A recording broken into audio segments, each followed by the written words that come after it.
of the first things you have to do when you get to an auto accident is you have to size it up. Regardless how the car, you find the position of the car, whether it's on its side, on its roof, or on its wheels, you have to size up the car and stabilize the car before we do any patient care.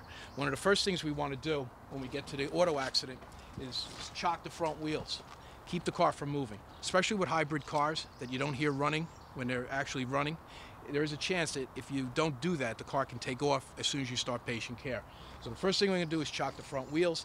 After we chock the front wheels, we're going to stick step chocks underneath the A-post and right in front of the back wheel. Once we do that, we can do two things. If the extrication is not that difficult, all we have to do, we don't have to take the air out of the tires. But if we have an extremely difficult extrication, I recommend that you take the air out of all tires and drop the suspension directly on the chocks. After we do that, then we can get inside the car and perform patient care. So what we're going to do now is just stabilize the automobile.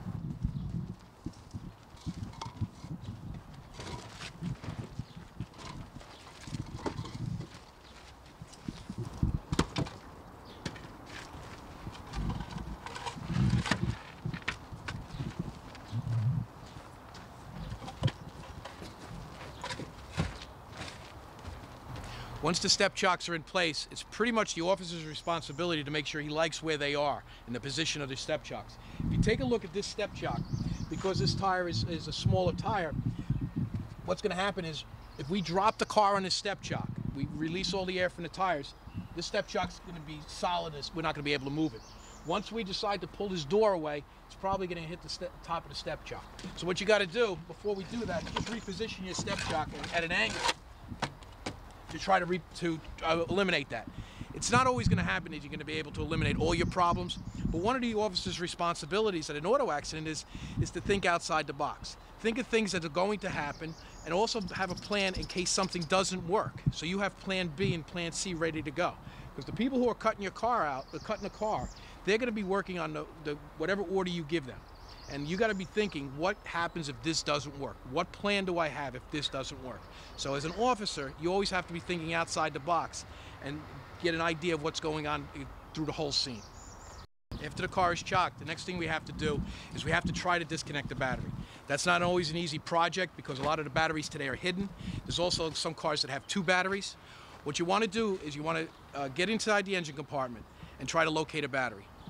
After you've located the battery, try to focus in on something on the car that may be running. Let's say the windshield wipers are still going, the radio's still on, the headlights are still on.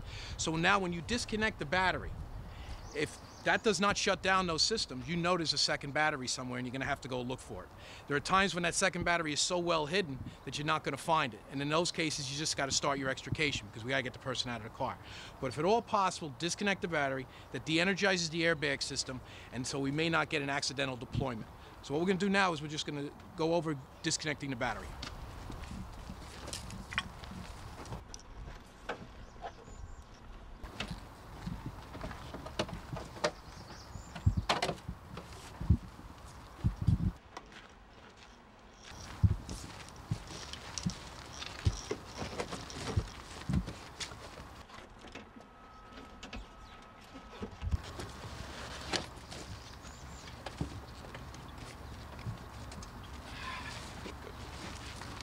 As you can see, in this evolution, when a firefighter looked underneath the hood, he saw that there was no battery, or the conventional battery that we're most used to. On a Plymouth-type vehicle or Chrysler product, a lot of times they hide their battery underneath the wheel well, and sometimes it's tough to see. So what you have to do is you have to pull down the plastic inside the wheel well to get at the battery. This scenario, the battery was not located underneath the hood, so the firefighter had to go look for somewhere else where it may be. This is a Chrysler product car. They do a lot of their batteries underneath the wheel well. So that's where he first went to take a look.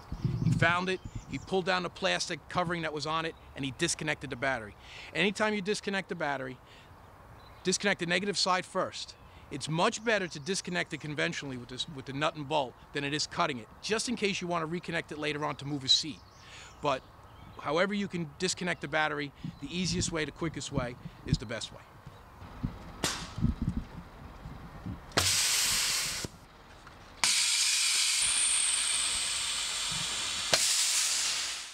See, we use 2 ways to take the tire. It pretty much is depending on what you have and how quickly you got to get the air out, but either one will work. problem with using the Halligan is there is some movement of the car. If the patient's seriously injured, you may not want to do that. So the first option may be just use a pair of pliers and pull the stem out and let the weight of the air come out of the tires, and the weight will now drop on the step chocks. All right, once the car is stabilized, now we have to get inside and take care of the patient. So what we're going to do now is we're going to take the windows. On automobiles, there's a couple different types of windows. One is tempered glass. Tempered glass, once it breaks into small little pieces. The windshield is laminated glass. Laminated glass is two regular pieces of glass separated by a piece of plastic that holds the glass together. Two different glasses, and you take them two completely different ways. The first thing we're going to do now is we're going to use a center punch, and we're going to break this window. After we take this window, we're going to bring a firefighter inside to cover the patient, stabilize the patient, and start patient care. Once the firefighter is inside the car, he covers the patient with the blanket to protect the patient from any glass breakage and hold stabilization. Now what we'll do is we'll move in and we'll take this window, getting ready for extrication.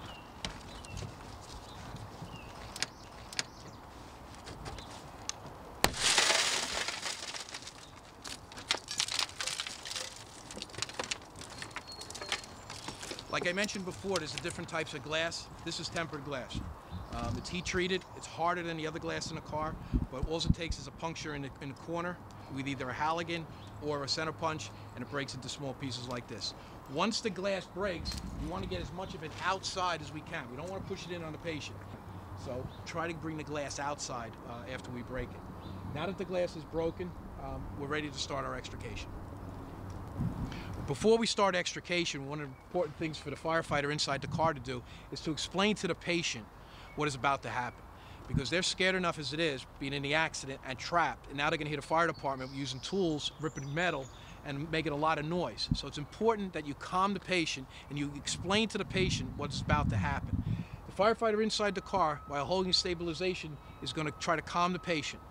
He also is what he's going to have to do also is he's going to have to talk to the officer and make sure the officer knows how close the metal and the doors are to this person's legs or upper torso. And what he may want to do once the extrication starts is he may want to put his hand close to where the body part is close to the door, so that if the door starts to work its way into the car, it'll make contact with the firefighter's hand first, and he can stop the evolution. If we don't have an eye on that, the door may move into the patient, and now the patient is feeling the pressure, and we may not know about it. So it's important that the firefighter is the eyes and the ears of everybody outside, and he's watching what's going on. So if anything goes wrong or we don't see anything outside the car, he brings it to our attention.